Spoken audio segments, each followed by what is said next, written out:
Folks, thought I'd do a quick update on the cable trade from last night. Went up and took profit there. This is where we entered, and that's where we took profit up there.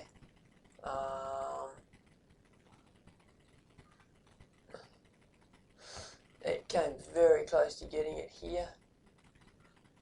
Missed it by the spread. 26.23. The high on this candle was 26.23.1, so just missed it by the spread, and then we shot up there in Asia and has closed that out. So plus 60 or 70 pips on that one, and 70 pips on this one. It's 140 pips. So overall target for this trade was here, 26.18. So basically pretty much got this whole trade from start to finish, but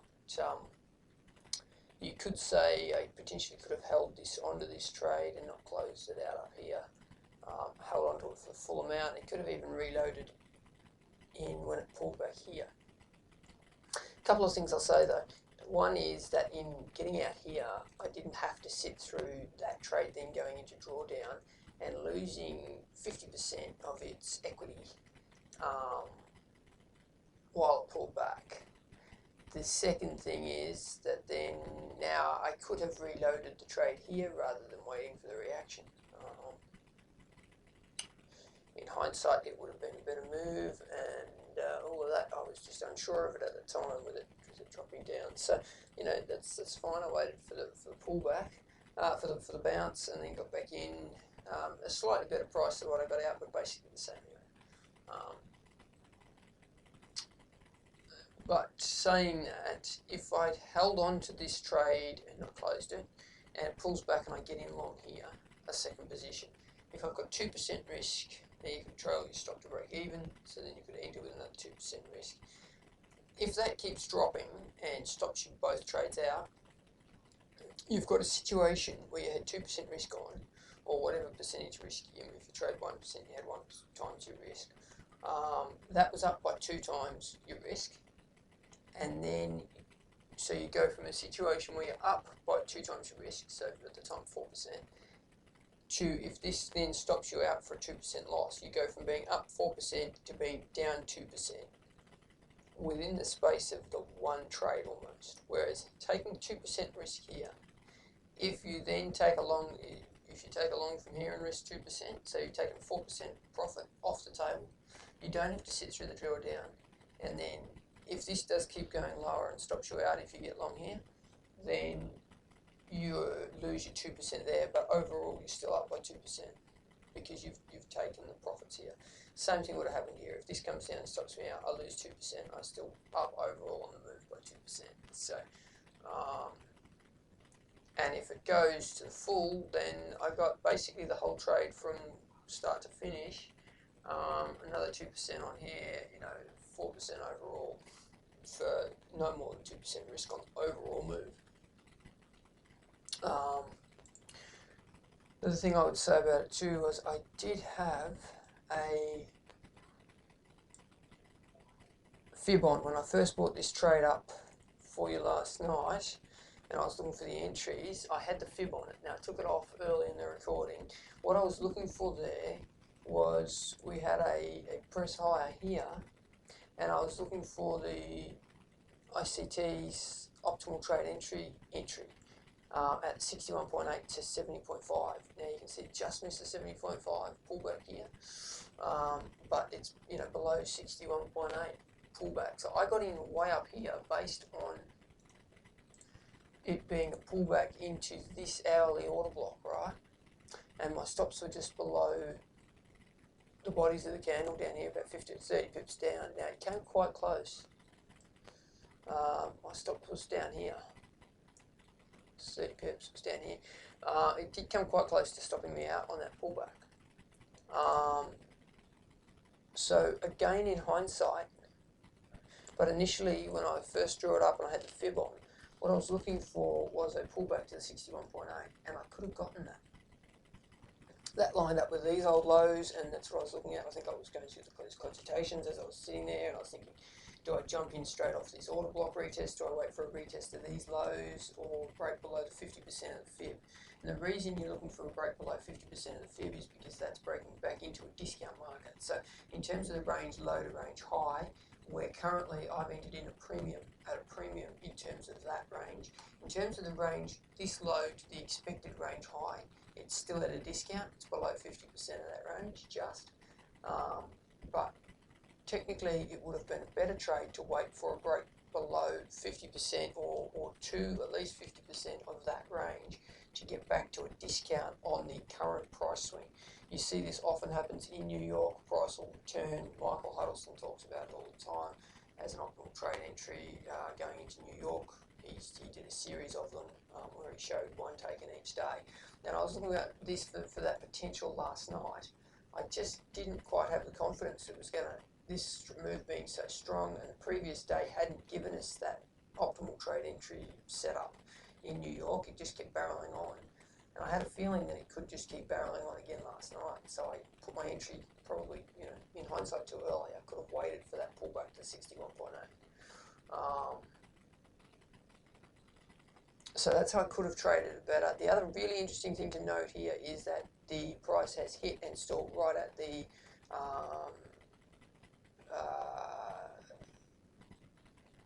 double of that move. So it's 200% of this move. So if you take that move and put it on top of itself, it hits a measured move here. And you will probably find if you take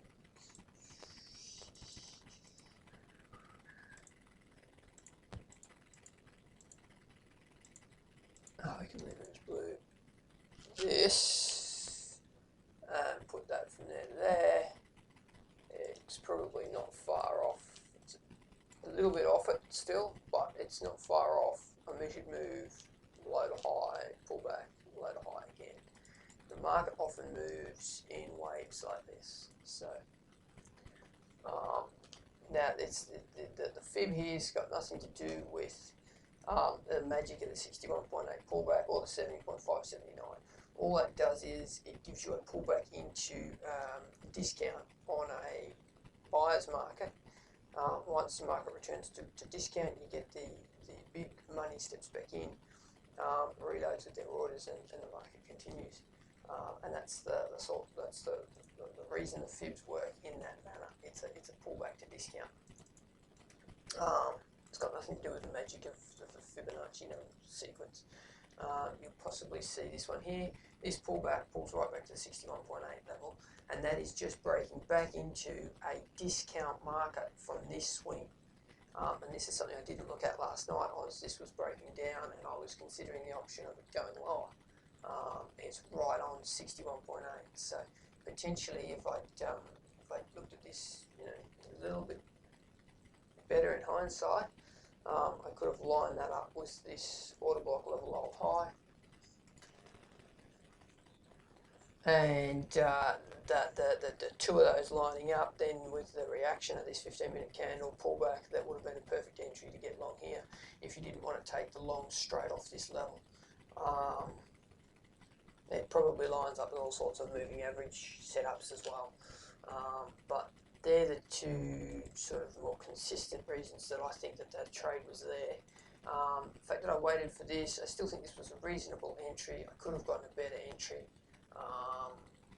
lining up with this. You see this outside bar here as well. I mean, you got this sort of whole range. It lines up with a breakdown back into the resistance here. We've got resistance here. So all sorts of reasons why that was a good trade. On the 4-hourly basis, this is the lower this 4-hourly order block. We've come really close to it. Haven't quite tagged it yet.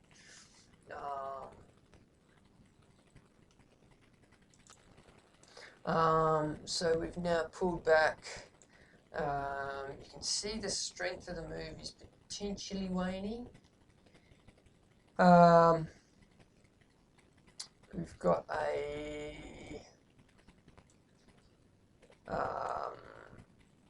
breaker mitigation block up here, this block of down candles prior to the last run higher is where the last lot of buying was done in here. So any mitigation that needs to be done may be done up there, or run above this high. Maybe a reaction from that. There may be a reaction straight out of this breaker. We could be looking at a Thursday reversal on this market this week. We've had a strong move higher from these lows.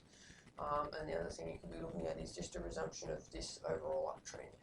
However, I still think we're going to play inside this range. So as we get higher and higher in this overall range, we start moving from being at a discount in this. So this range from swing low to swing high, we move down into a discount market here. Once we broke 50% of the range here, we then need a discount. So we got a divergence, SMT divergence between Euro, USDX and cable down here, right at the optimal trade entry of Michael Hudson's optimal trade entry, which is just breaking you down into a discount market overall in terms of the swing. In a discount market, you can break that down into if you break it down, the 50% of this lower half of the overall range, 50% comes in here. We just break into that, gives you in the lower quarter of this overall range. So you're in a discount inside the discount, if you get what I mean. So you've got the overall swing high to swing low, you've got the midway point, and you break it into quarters. That range, we're now breaking into the upper quarter of that range. There's the 50%. So is it any surprise we hit it to almost the point? If we look at this, the 50%, we've hit it to the absolute pip. So we've hit the upper quarter level of our overall swing high to swing low range, and that's where the market's peaked today. It does not surprise me at all. These things play out over and over and over again. And they're all things to keep in mind with your trading. So the higher we get in the range, the more into a premium level we get, the less likelihood of continued longs being the way to trade the market. It doesn't mean that they won't keep going higher, because that's how trends form. Obviously, it just keeps breaking higher. But if you're in a market that you think is potentially inside a consolidation, which is what we've got here, swing high to swing low, may continue going higher, but it also, if it's going to reload and drop down and either continue sideways inside this overall range or make lower lows, then it's going to do that from a premium of this range. So you just start to be a little bit more sort of just wary, and I'll just be a little bit more conservative going into the end of this week, potential of an end of the week reversal, and all those sorts of things. So I think I've talked enough on that. It gives you an idea of how I view premium and discount in the market, and how that can be helpful and useful to determining entry points, and shows you too where I could have gotten better entry points on the trades that I've taken. I also last night took a long on the Euro USD. We were breaking back down. I think I was pointed out this order block level as the level that I was wanting to look for an entry. You can see here I got in here. It's not the perfect entry. The better entry did actually come back to the level that I was initially saying was going to get hit. It was very close to it. We were a couple of pips away, sort of 3 or 4 pips away from it. So I was willing to give that just in case it took off in that pullback. It ended up hitting the level and then shooting away. Now whether it got back to 61.8 on that swing as well. So it broke the 50%, hit 61.8 to the hammer on that swing on the US index pullback. So that's another of ICT's optimal trade entry type trades. He doesn't. I know the optimal trade entry, the sweet spot is 70.5, but he does specify in his if you watch his trade stuff on his optimal trade entry and trading it in New York, he does say that once it hits the 61.8, you can look to be a buyer of that market. So it does hit it here. So technically, this does fall inside that zone of taking a sweet spot. And even if you miss the entry down here and you see the reaction, once you see this reaction off the 61.8 out of discount, the price drops down into discount. If you don't want to be a buyer as price is dropping down lower, you want to wait for that reaction. There's nothing wrong with waiting for that nice big bullish reaction. You see that, you say, okay, I'm going to get in here. If that is a true reaction, we should be able to have our stops down below certainly the 70.5, 79 level, and we should get a reaction and we just get the straight no drawdown, drive higher late New York. My targets on that were taken not because they were lined up with the 200, well, it did line up nicely with the 200% on the fib on that optimal trade entry sort of trade, but it was more based on these weak rejections up here, and I was just looking if we were going to get another reaction lower from this area. I wanted to be out of the market, so I caught sort of 38 pips target. You can see my stop was here, just below the lows. It was 18 pip stop, 40 pip profit, 38 pip profit. So it was 2-1, and that netted me another 4% on that long.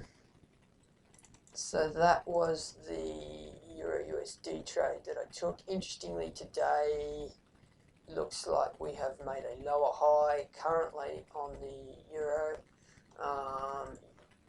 Cable has made a higher high, so he's showing relative strength against the USD over the Euro, which should be hopefully continuing this Euro pound short that I've got on. It did come up and retest my entry and has broken down again. I've trailed the stop to break even. It's a small position. I'm just looking to catch another 2% if it wants to drop. I'm already up. What am I up? Picked up 8% yesterday, another 4% here. I'm up about 12% for the week. So I do not need this trade. It's going to be another 2%, it should be a 14% week. It may not even hit that target until next week sometime, but it's almost an exercise. This trade is just a retest on the head and shoulders. It seems a clear entry. If it comes up there again, I'm happy just to let it go. Now, the divergence on this does not necessarily mean this is the exact area that we're going to drop from. That's the thing with divergence, is that it can continue diverging as the market trends higher. But we are now at a situation where we're getting SMT divergence on the lower time frame. Euro may well go up and make a higher high yet today as well. So it's just an interesting thing to note. We're getting some reactions off this area. We'll wait and see how it goes. I will be very conservative going into tonight, being aware we may get a Thursday reversal on the market. And US index has dropped down. Looks like it's hit some sort of level that I had. That's this old low. So my predictions at the start of the week when we were rallying up here of hitting this area, we didn't hit it. But you can see we came right within a whisker, may have even, of the low of those two candles, and that could just be the spread on this platform not printing it or whatever, but we came in a whisker hitting it, and then we did drop back, we pulled back up, and we dropped down and we hit these old lows. That was sort of my target for the USDX for the week, and I wanted to see what do we do now. Excuse me, do we break it and continue a downtrend, or do we stay within the range and keep the sideways ranging market going that we've got on the daily here? So that's the thing to be aware of with this. We could continue a downtrend, but we could also continue moving sideways. So we just need to be mindful of that moving forward. We've got the rejection block in price there. We've got old lows down here to reach for their downside targets. Not saying they're going to necessarily happen, but they're there.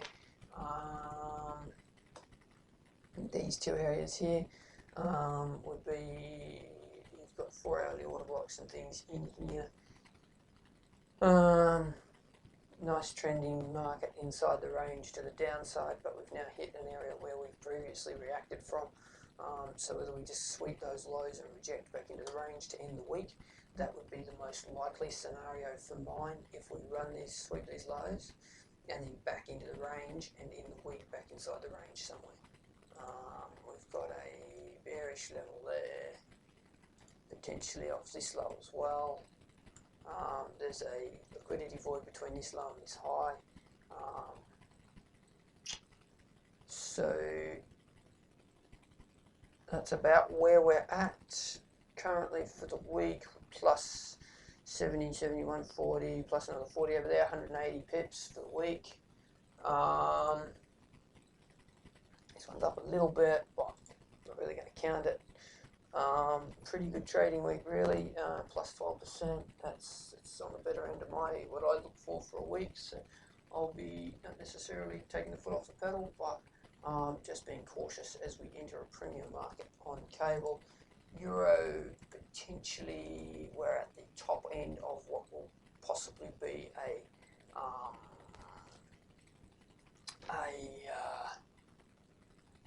consolidation range on the daily.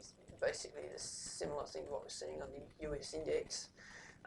We've had reactions from this order block previously twice and 3 times actually. It's hit it here, in fact 4, hit it here, here, hit it again. Are we going to get another reaction? Is it going to break it and head for these highs? Time will tell, but we are getting up into the premium area of the market. And in terms of the consolidation, trading consolidations, you want to short up around the top of the market and buy at the bottom. So not a great place to buy until we confirm that we are breaking out. In terms of, in my humble opinion, these are only my opinions. I'm not a trader and financial advisor, so don't take any of this. I'm just an idiot throwing my opinions around on YouTube. So don't take any trades based off what I say. I'm just trying to show how basic price action analysis can be used to be profitable in the markets. And I think I've waffled on for long enough. Hopefully there's something in there for you that you get out of those insights. Yeah, don't have a trade, don't place anything on live markets that until you know what you're doing. And yeah, because you can easily lose 12% in a week as well. The idea obviously is not to control your risk, wait for the opportunities as they arrive, and you can be profitable. Yeah, so like I say, hopefully there's something in there that is of interest to you. We've just rallied up into that order block, possibly getting a reaction lower here. In cable, and it will be interesting to see what sort of reaction we get from this area. Yeah, moving forward, good luck, good trading, and yeah, hopefully you get something out of it. Cheers, guys.